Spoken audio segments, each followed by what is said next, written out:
बिस्मिल्लाहिर्रहमानिर्रहीम। किस्त नंबर 17 के साथ राबिया इरफान हाज़िर खिदमत है। नावल पंछी अज़ कलम ज़हरा आयशा। मैम, मे आई कम इन? वो वसी बरामदे के सामने मौजूद ऑफिस के बाहर खड़ी पूछ रही थी। ओके, कम इन। नारंगी रंग की खूबसूरत साड़ी में मलबूस जूड़े को मोतिये के फूलों से सजाए बहुत हसीन लग रही थी। आश्रम की हेड ने काजल से भरी स्याह आंखें उठाईं, फाइल बंद की और पेन बॉक्स में डालते हुए कहा, थैंक्स। वो उस इंतहाई खूबसूरत पेंटिंग से सजे कमरे को सताइशी नज़रों से देखते हुए अंदर आई। बैठो और बताओ मैं क्या खिदमत कर सकती हूँ। उन्होंने उस लाल फ्रॉक वाली लड़की को गौर से सर से पांव तक देखकर हाथ से इशारा किया और बोली, मैम वो हिचकिचा रही थी। खुलकर बात करो, उन्होंने कहा और घंटी बजाकर मुलाजिम को कोल्ड ड्रिंक लाने को कहा। मैम, मैं अपने घर से भाग कर आई हूँ। वो मेरे फादर की डेथ हो गई है और मेरे ताया ज़बरदस्ती मेरी शादी करवा रहे हैं, जबकि मैं ये शादी नहीं करना चाहती। मैम, मैं दिल्ली से भागकर यहाँ आई हूँ। किसी से सुना था कि आप मजबूर लड़कियों की मदद करती हैं। मैम प्लीज़, हाथ जोड़ते हुए मुझे इन जालिमों से बचा लें। आपके आगे भीख मांगती हूँ, वो मुझे मार देंगे।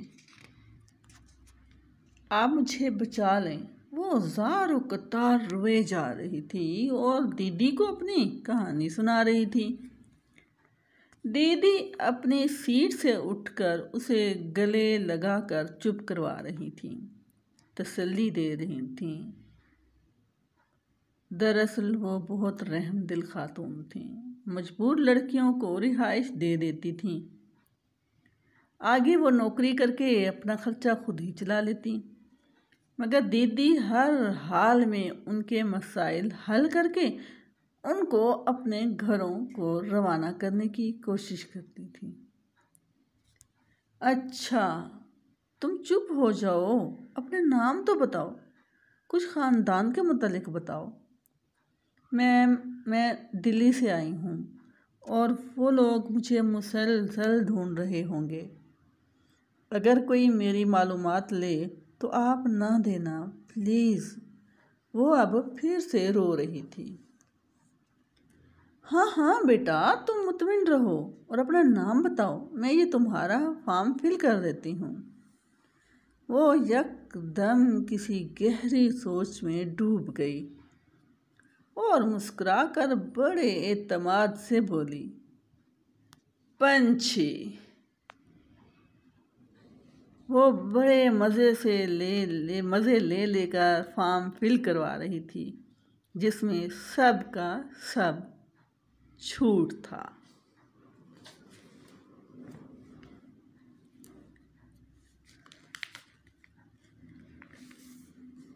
देखो सोनल बेटा, तुम माशाअल्लाह अब बहुत अच्छी मुसलमान हो, कुरान सीख रही हो। मैंने सुनी थी तुम्हारी तिलावत जब तुम ऑनलाइन कुरान पढ़ रही थी। माशाअल्लाह बहुत मीठी और ख़ूबसूरत आवाज़ है तुम्हारी। मुनज़्ज़ा तैमूर सोनल को किचन से बाहर लॉन में ले आई और अब तमहीद बांध रही थी। जी आंटी, शुक्रिया, वो दुपट्टा सेट करते हुए बोली और सोफे पर बैठ गई। सोनल बेटा, तुम मेरे घर में बेटी बनकर आई हो। मेरी कोई बेटी नहीं है ना। शान अकलौता है। अब तुम चूंकि इस घर में रहमत बनकर आई हो, तो मैंने और तुम्हारे अंकल ने कुछ सोचा है। मिसिस तैमूर बोली, बेटा तुम खुद मुख्तार हो, माशाल्लाह कुरान करीम का तर्जमा पढ़ चुकी हो, अपना अच्छा बुरा जानती हो, मगर फिर भी हम चाहते हैं कि तुम्हारे मुस्तकबिल का फ़ैसला तुम्हारी मर्ज़ी से करें। मगर हम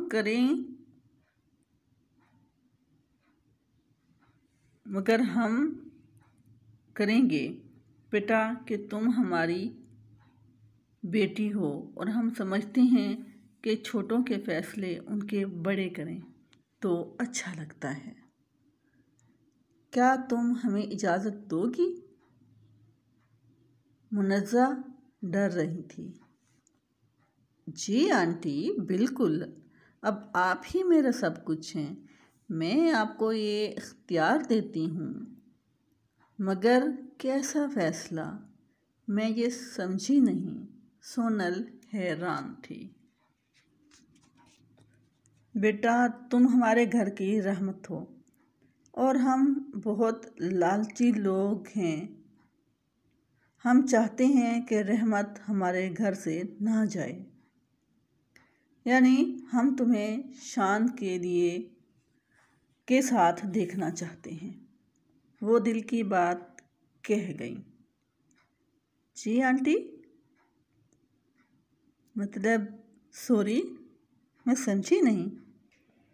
वो बौखला गई।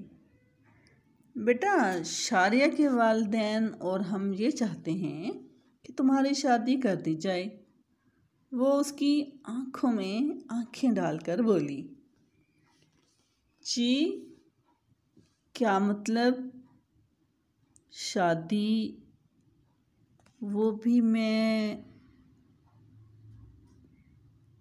क्या हो गया है आंटी आपको? ये क्या कह रही हैं? वो हकला कर बोल गई, देखो सोनल, ये दुनिया बड़ी जालिम है जो जीने नहीं देती। अगर तुम शादी कर लो तो हमारा फ़र्ज़ पूरा हो जाएगा और तुम भी इज़्ज़त से जी सकोगी, वरना लोग खा जाएंगे।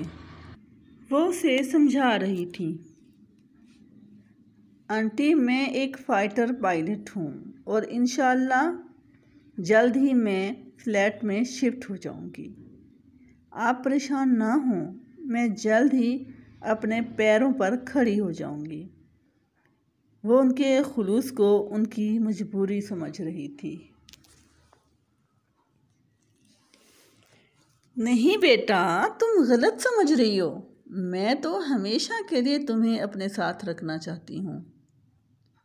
अगर तुम्हें कोई पसंद हो तो बता दो, वरना मुझे दो ये इख्तियार। वो बात आगे बढ़ा रही थी। जी नहीं आंटी, ऐसा कुछ नहीं है। आप बताएं, कोई है आपकी नज़र में? वो पहले नरमी फिर शोखी से बोली, शान। मुनज़्ज़ा ने उसके कानों से धुआं निकाल दिया। क्या मतलब शान? आंटी वो तो शारिया। सोनल को हैरत का झटका लगा।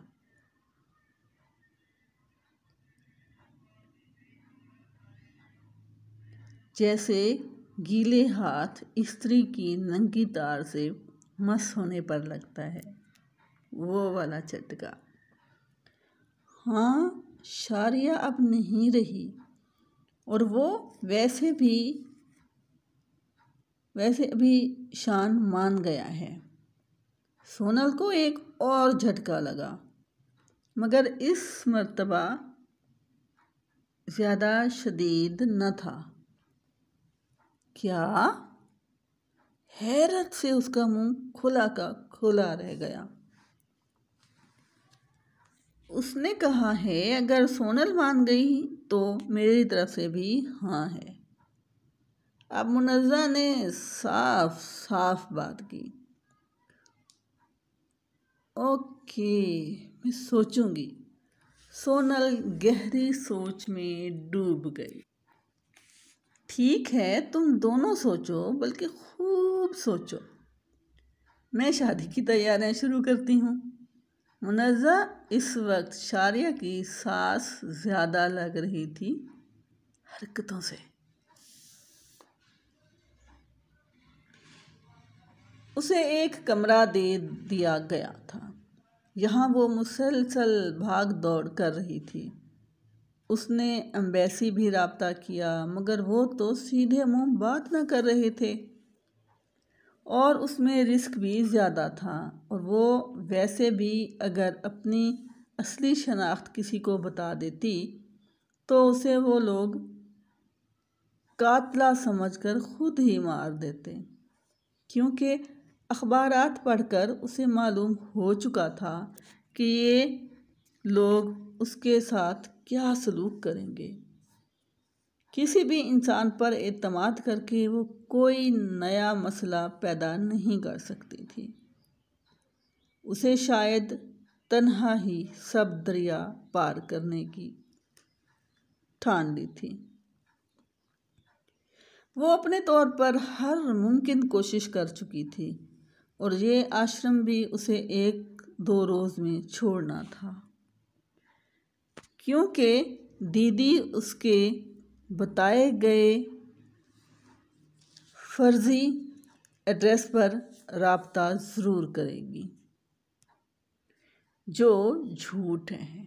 इसलिए वो दीदी के सामने मज़ीद क्या कहानी घड़ती, वो यहाँ से जानना चाहती थी।